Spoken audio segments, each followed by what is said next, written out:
नमस्कार, स्वागत है आप सभी का। मैं हूं आपके साथ रेशु त्यागी। उत्तराखंड में रुद्रप्रयाग के पास रेंतोली में बद्रीनाथ हाईवे पर यात्रियों को लेकर जा रहा टेम्पो ट्रैवलर अलकनंदा नदी में गिरने की खबर आज सुबह मिली, जहां इस घटना में 10 यात्रियों की जान चली गई। वहीं 12 लोग घायल बताए जा रहे हैं। टेम्पो ट्रैवलर में कुल 23 लोग सवार थे। घटना की जानकारी मिलने के बाद प्रशासनिक अधिकारी मौके पर पहुंचे। रेस्क्यू अभियान शुरू किया गया। घायलों को हेलीकॉप्टर के जरिए रुद्रप्रयाग के अस्पताल में भर्ती कराया गया।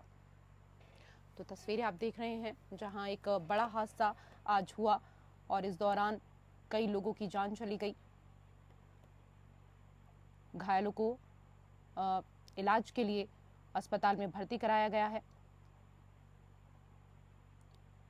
उत्तराखंड में आज हुए दर्दनाक हादसे में अब तक 14 लोगों की जान जा चुकी है, जबकि कुछ जिंदगी और मौत के बीच जंग लड़ रहे हैं। हादसे की भयावह तस्वीरें सामने आई जो दिल दहला देने वाली हैं। ये तस्वीरें आप देख रहे हैं, इस हादसे की ये तस्वीरें जिनको देखकर हर कोई इस दौरान बेहद गंभीर, बेहद परेशान नजर आया। और इस हादसे की जो तस्वीर सामने आई वो वाकई दिल दहला देने वाली है। हंसी खुशी जा रही यात्रियों को पता नहीं था कि पल भर में ही उनके साथ आगे क्या होने वाला है और इतना बड़ा ये हादसा हुआ। यादें संजोए जा रहे यात्रियों को जिंदगी भर का दर्द मिला। 26 यात्रियों को लेकर टेम्पो ट्रैवलर रात को दिल्ली से चला था। रुद्रप्रयाग शहर से 5 किलोमीटर आगे बद्रीनाथ हाईवे पर रोतोली के पास ये टेम्पो ट्रैवलर अलकनंदा नदी में गिर गया। हादसे का कारण कहा जा रहा है कि ड्राइवर को नींद की झपकी आ गई थी, जिसकी वजह से ये पूरा हादसा हुआ।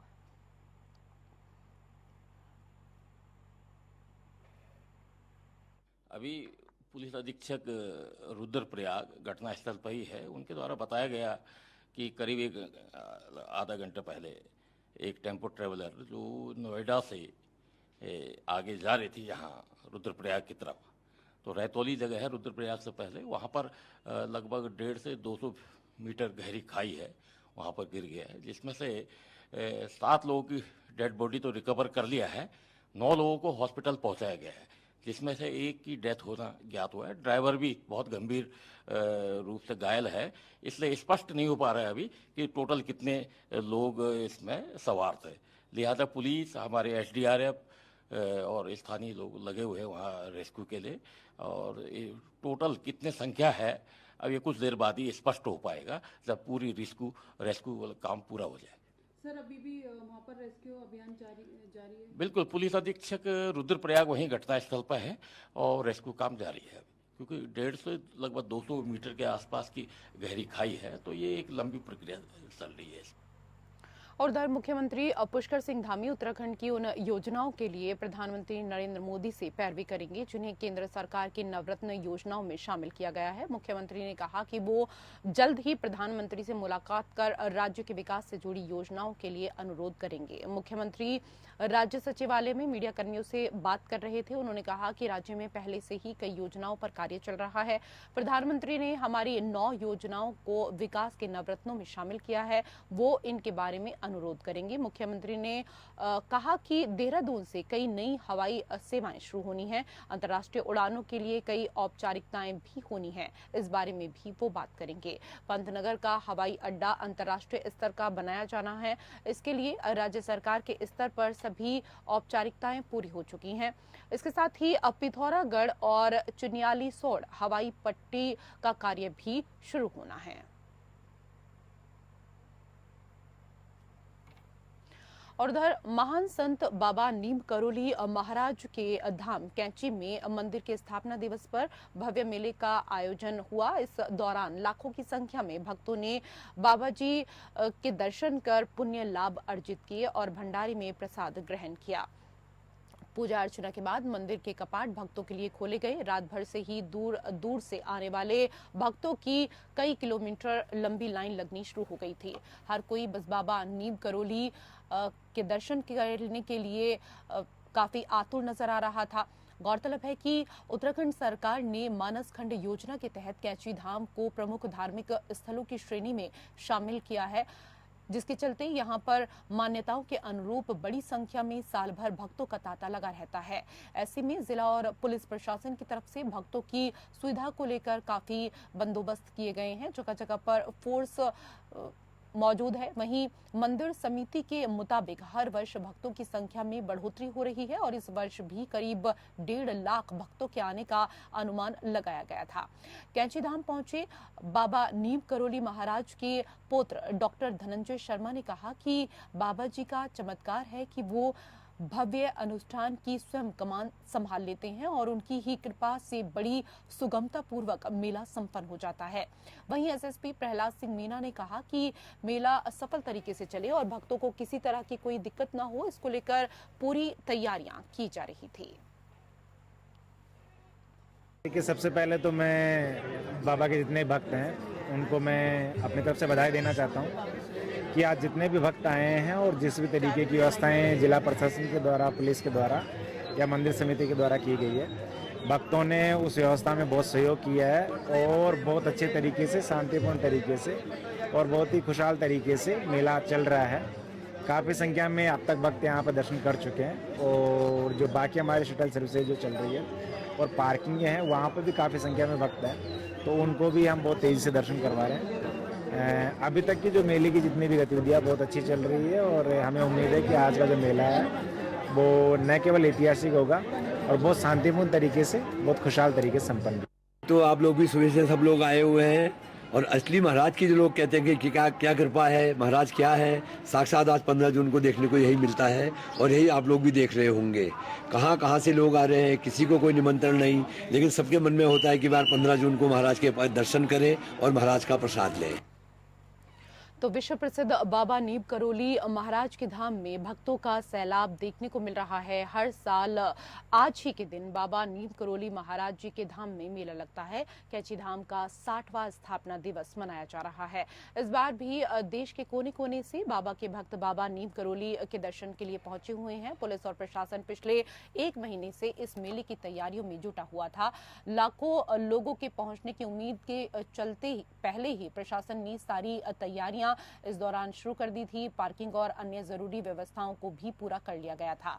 जिलाधिकारी वंदना सिंह का कहना है कि पूर्व में ही हमने सारी तैयारी कर ली थी। बाबा नीम करोली महाराज जी के दर्शन करने आने वाले श्रद्धालुओं को कोई परेशानी ना हो, इसके लिए ट्रैफिक डायवर्जन प्लान के साथ ही शटल सेवा और पार्किंग की व्यवस्था का भी विशेष तौर पर ध्यान रखा गया था। तो आज लाखों की संख्या में बाबा के भक्त कैंची धाम पहुंच रहे हैं। कैंची धाम मंदिर के स्थापना दिवस के अवसर पर प्रत्येक साल 15 जून को यहां मेला लगता है और इस मेले में अधिक संख्या में श्रद्धालु आते हैं और नीम करोली बाबा के दर्शन करते हैं। इस दिन यहां पर बेहद खास रौनक देखने को मिलती है। ऐसी मान्यता है कि इस मंदिर में मांगी गई हर मुराद को बाबा पूरी करते हैं। उत्तराखंड के नैनीताल के कैंची धाम मंदिर की अगर बात करें तो सिर्फ देश से ही नहीं बल्कि विदेशों से भी बाबा के भक्त यहां पर पहुंचते हैं। वर्तमान में ये मंदिर काफी प्रसिद्ध हो चुका है और आज इस मंदिर का 60वां स्थापना दिवस बेहद उत्साह के साथ मनाया जा रहा है। पुलिस ने जो रूट डाइवर्जन का प्लान है ट्रैफिक मैनेजमेंट के लिए वो सर्कुलेट किया है विभिन्न मीडिया माध्यमों से, तो सभी से अनुरोध है कि उसको फॉलो करेंगे। शटल सर्विसेज लगाई जा रही हैं, लोगों को जहां रोका जाएगा वहां सार्वजनिक परिवहन से व्यवस्था उनके लिए करी जाएगी और काफ़ी बड़ी संख्या में शटल सर्विस हम लोगों ने इस बार लगाई है। और बाकी जो व्यवस्थाएं होती हैं मंदिर समिति के साथ जो हम लोगों ने बैठक करी थी समन्वय के लिए, उसमें जो भी इश्यूज़ निकल कर आए थे, जो सहयोग मंदिर समिति के द्वारा मांगा गया था, सफाई है, पानी है, टॉयलेट्स हैं, वो सब चीज़ें वहाँ प्रोवाइड कराई गई हैं। और पार्किंग की जो व्यवस्था है वो भी जो अस्थायी पार्किंगें बनाई जाती हैं वो बन गई हैं। और उधर देहरादून के मैदानी इलाकों में बीते कई दिनों से पड़ रही भीषण गर्मी का सिलसिला आगे भी जारी रहने वाला है। मौसम विभाग की माने तो आने वाले 2 से 3 दिनों तक राजधानी देहरादून सहित आसपास के मैदानी इलाकों में तापमान सामान्य से ऊपर रहने के आसार हैं। हालांकि 17 जून के बाद मौसम करवट बदल सकता है। आपको बता दें कि पिछले कई दिनों से मैदानी इलाकों में तापमान 40 के पार पहुंच चुका है और आने वाले दिनों में तापमान सामान्य से ऊपर रहने के आसार हैं, जिससे मैदानी इलाकों में पड़ रही भीषण गर्मी और परेशान कर सकती है। हालांकि मौसम विभाग के निदेशक विक्रम सिंह ने कहा कि मैदानी इलाकों में पिछले 4 दिनों से तापमान 40 के पार पहुंच चुका है, जिससे हीट वेव जैसी कंडीशन बनी हुई है। हालांकि आगे भी ऐसी स्थिति रहने का अनुमान है। इसके साथ ही पहाड़ी इलाकों में कुछ बारिश भी कुछ समय के लिए देखने को मिल सकती है। वहीं 17 जून से प्रदेश में हल्की से मध्यम बारिश के आसार नजर आ रहे हैं, जिससे तापमान में थोड़ा गिरावट दर्ज होने की आशंका जताई जा रही है। आप देख रहे हैं कि पिछले 11 तारीख से लेकर अभी 3 से 4 दिन हो गए, जिसमें कि जो कंटिन्यूस जो हीट वेव या सीवियर हीट वेव कंडीशंस है वो हमको प्रदेश में मिल रही है, अनेक जगहों तक में मिल रही है। तापमान की अगर बात करें तो मैदानी क्षेत्रों में वो करीब जो 41 से 43 के बीच रह रहे हैं। इसी तरह हिल्स में देखें जो 2000 मीटर या उसके आसपास के क्षेत्र हैं तो वहाँ पर भी 30 से लेकर 32 तक जो 32 तक जो है 30 to 32 के बीच जो है वो टेम्परेचर मिल रहे हैं। तो ये स्थिति बनी हुई है, तो कंटिन्यूस है, 3 से 4 दिन हो गए हैं और आगे भी आज और कल इसके जो है 2 दिन अभी ऐसा लग रहा कि ऐसी स्थिति बनी हुई रहेगी। तो आप ये कह सकते हैं जो हीट वेव कंडीशन है आज 14 में और कल 15 तक भी जो है रहने वाली है। लेकिन साथ में ये भी दिख रहा है कि जो थंडरस्टॉर्म एक्टिविटी है, रेन की एक्टिविटी है, अंदर के डिस्ट्रिक्ट में अब कुछ मिलनी शुरू हो जाएगी।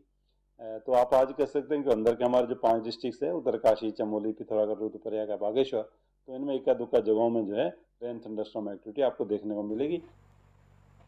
और उधर सड़क हादसों की गंभीरता को समझते हुए परिवहन विभाग अब इसको कम करने में जुट गया है, क्योंकि 2 व्हीलर वाहनों के दुर्घटना के समय हुई मौत हेलमेट न पहनने के कारण देखी जाती है। इसलिए परिवहन की टीम ने हेलमेट न पहनने वालों पर चालान की बड़ी कार्रवाई की है।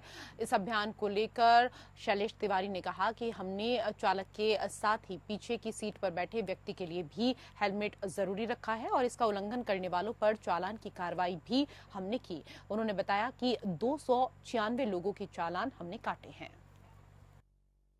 मोटर व्हीकल एक्ट में कोई भी व्यक्ति जो 2 व्हीलर में बैठा हुआ है, ड्राइवर हो या पीछे बैठने वाला पिलियन राइडर, दोनों के लिए हेलमेट पहनना अनिवार्य है। जैसे मान लो दुर्घटना होगी तो दुर्घटना में नुकसान तो पीछे बैठने वाले का भी हो सकता है, इसलिए मोटर व्हीकल एक्ट में जो ड्राइवर है और जो पीछे बैठने वाला पिलियन राइडर है उसके लिए हेलमेट पहनना अनिवार्य है। देहरादून में और हमारे जो आरटीओ संभाग, जो आरटीओ देहरादून का पूरा रीजन है, इसमें हम लोगों ने हेलमेट पे अभियान चला रखा है। खासकर हमारा विशेष फोकस है कि ड्राइवर के साथ साथ जो पीछे बैठने वाला है सवारी, वो भी हेलमेट लगाए। तो अभी हमने चालान काफी कर रखे हैं। कई टीमें हमारे फील्ड पे हैं, 4-5 टीमें हमने तो देहरादून में लगा रखा है और हरिद्वार, ऋषिकेश इत्यादि में भी टीमें हमारी लगी हुई हैं। अभी हम लोगों ने कल 296 चालान किए हैं, जो हेलमेट के चालान हमारे हैं नहीं पहनने पे, विदाउट हेलमेट पे 296 चालान है। और अगर हेलमेट जो नहीं पहनता है, चालान होता है उसका 1000 रुपये का जुर्माना उसमें है, प्लस 3 महीने के लिए ड्राइविंग लाइसेंस सस्पेंड भी होता है, गाड़ी भी ब्लैकलिस्ट होती है। तो हम लोग इसमें कार्रवाई कर रहे हैं। गदरपुर के 15 बटालियन एनडीआरएफ परिसर में आज कमांडेंट सुदेश कुमार के नेतृत्व में एक विशाल रक्तदान शिविर का आयोजन देर शाम किया गया, जिसमें रुद्रपुर की जेसीआई संस्था, कृष्णा अस्पताल काशीपुर और बटालियन एनडीआरएफ के कर्मचारी अधिकारी भी मौजूद रहे। 100 यूनिट से अधिक रक्त एकत्र किया गया। इस मौके पर बोलते हुए कमांडेंट सुदेश कुमार दराल ने कहा कि आज विश्व रक्तदाता दिवस है और प्रतिवर्ष हजारों जान दुर्घटना में चली जाती हैं, जहां रक्त की आवश्यकता पड़ती है। और आज इसलिए एनडीआरएफ और कृष्णा अस्पताल काशीपुर और जेसीआई संस्था रुद्रपुर की ओर से एक संयुक्त रूप से रक्तदान शिविर का आयोजन किया गया है। और इस कैंप में एक बच्ची जिसकी 18 वर्ष की आयु पूर्ण हुई है, उसने भी रक्तदान किया है। आप जानते हैं आज हमारा ये जो आयोजन हो रहा है वो जेसीआई रुद्रपुर क्वीन के साथ और कृष्णा हॉस्पिटल रुद्रपुर के सहयोग से हमारे जवान ये रक्तदान शिविर का आयोजन हम लोग कर रहे हैं और सभी जवान इसमें बढ़ चढ़ के हिस्सा ले रहे हैं। लगभग 100 के करीब जवानों ने आज रक्तदान दिया है। एक बच्ची का बर्थडे वो भी आई है, कुछ सिविलियन भी आए। हाँ, वो बच्ची ने देखिए पूरे देश के सामने एक एग्जाम्पल सेट किया है। आज वो 18 वर्ष की होने जा रही है और इस उपलक्ष्य में उसने अपने जन्म रक्तदान दे करके, उसका नाम भक्ति जैन है, और रक्तदान दे करके उसने अपना बर्थडे को जो है सेलिब्रेट करने का ठाना और पूरे देशवासियों को, आने वाले जो यूथ हैं उनको एक मैसेज दिया है कि रक्तदान ही जो है सबसे बड़ा गिफ्ट है, सबसे बड़ा सेलिब्रेशन है। उसी को ध्यान में रखते हुए बाकी लोग भी दें ताकि हम दूसरे लोगों की जो है जान बचा सकें। और उधर गदरपुर पुलिस ने बाइक चोर गिरोह का पर्दाफाश करते हुए 2 युवकों को गिरफ्तार कर चोरी की 11 बाइक बरामद की गई हैं। पकड़े गए बाइक चोर बाइकों को पड़ोसी देश नेपाल में बेचने की फिराक में थे, जो काफी समय से बाइक चोरी के धंधे में लगे हुए थे। वरिष्ठ पुलिस अधीक्षक मंजुनाथ टीसी ने बताया कि गदरपुर पुलिस को एक वाहन चोरी होने की जानकारी मिली थी। इस पर एक टीम बनाकर कार्य करते हुए गदरपुर पुलिस ने बेहतरीन कार्य किया और 2 लोगों को गिरफ्तार करने में सफलता मिली। इसमें से एक बाइक गदरपुर से और 10 बाइक रुद्रपुर क्षेत्र से चोरी हुई थी और इन चोरों से सारी जो बाइक हैं वो बरामद कर ली गई हैं। 11 मोटरसाइकिल में 7 मोटरसाइकिल्स हमारा रुद्रपुर से चोरी गए हैं। हमारा रुद्रपुर में इनके ऊपर अपराध पंजीकृत है, ऑलरेडी रजिस्टर्ड अपराध है। ठीक है, चोरी का FIR रजिस्टर्ड है। इसी प्रकार ट्रांजिट कैंप की 3 चोरी का बाइक रिकवर हुआ है और 1 गदरपुर का। तो कुल मिला के यहाँ का उधम सिंह नगर की 11 चोरी का मोटरसाइकिल्स हमने बरामद किया है, which is a very good achievement. साथ ही नेपाल में जाके ठिकाने लगाने वाली एक स्पेशलाइज्ड गैंग का हमने पर्दाफाश किया है, तो वो भी बहुत अच्छा अचीवमेंट है। इसमें फ्यूचर में क्या होगा, जो भी वहाँ पे नेपाल में ठिकाने लगाने में इनको मदद कर रहे थे उनको भी हम पंजीकृत करेंगे, हमें उनको चिन्हित करेंगे, उनके ऊपर कानूनी कार्रवाई करेंगे और आवश्यकता पड़ने पर इनके ऊपर गैंगस्टर की कार्रवाई भी करेंगे। टीम को इतनी अच्छी प्रोफेशनल पुलिसिंग के लिए मेरी तरफ से 2000 रुपये का कैश रिवॉर्ड है। साथ ही CO और SP का ये जो नेतृत्व वाली काम है उनकी भी हम बधाई और शुभकामनाएं देते हैं। अभय और अनराम आर्या का बेहतर पुलिसिंग का एक नतीजा है ये, कि इसी प्रकार आगे काम चलती रहेगी। और उधर रुद्रपुर के बगवाड़ा मंडी इलाके के लोगों में उस वक्त अफरा तफरी मच गई जब वहां मौजूद कबाड़ गोदाम में अचानक से आग लग गई। देखते ही देखते आग ने विकराल रूप धारण कर लिया और झोपड़ी को अपने आगोश में ले लिया। आग और धुएं की लपटों से आसमान में धुआं ही धुआं छाने लगा। सूचना मिलने के बाद तुरंत पुलिस की टीमें और इसके साथ ही अग्निशमन विभाग के अधिकारी मौके पर पहुंचे और आग पर काबू पाया। भीषण अग्निकांड में करोड़ों का नुकसान होने का अनुमान जताया जा रहा है। प्रदेश में मानसून सीजन की शुरुआत होने में बस अब सप्ताह भर का ही समय शेष रह गया है। ऐसे में मच्छर जनित रोगों की रोकथाम को लेकर नगर निगम ने शहर में उचित सफाई व्यवस्था, फॉगिंग और इसके साथ ही छिड़काव को लेकर एक कंट्रोल रूम की शुरुआत की है, जिसको लेकर नगर स्वास्थ्य अधिकारी ने बताया कि इस कंट्रोल रूम के माध्यम से शहर में छिड़काव, फॉगिंग, जल भराव जैसी शिकायतों को नोट करके उसका निराकरण किया जाएगा, जिससे मच्छर जनित रोगों को बढ़ने से रोका जा सके। चारधाम यात्रा 2024 में जहां एक तरफ श्रद्धालुओं के दर्शन का रिकॉर्ड टूट रहा है, वहीं RTO ने भी एक नया मुकाम हासिल किया है। 10 मई से शुरू हुई यात्रा में रिकॉर्ड तोड़ 28,000 से अधिक कमर्शियल गाड़ियों के ग्रीन कार्ड बनाए गए हैं। वहीं RTO देहरादून को बीते वर्ष 1,29,00,000 का राजस्व प्राप्त हुआ था, जिससे इस वर्ष मात्र 1 माह में ही पूरा कर लिया गया है। RTO देहरादून सुनील शर्मा ने बताया कि ग्रीन कार्ड बनाने और इससे राजस्व प्राप्त करने में इस वर्ष सभी जो रिकॉर्ड हैं वो टूट गए हैं। इसके अलावा विभाग ने 4 चेक पोस्ट में 1700 से अधिक चालान और मोबाइल टीम ने 2500 से अधिक चालान किए हैं। यात्रियों की यात्रा सुगम बनाने के लिए RTO हर संभव प्रयास कर रहा है।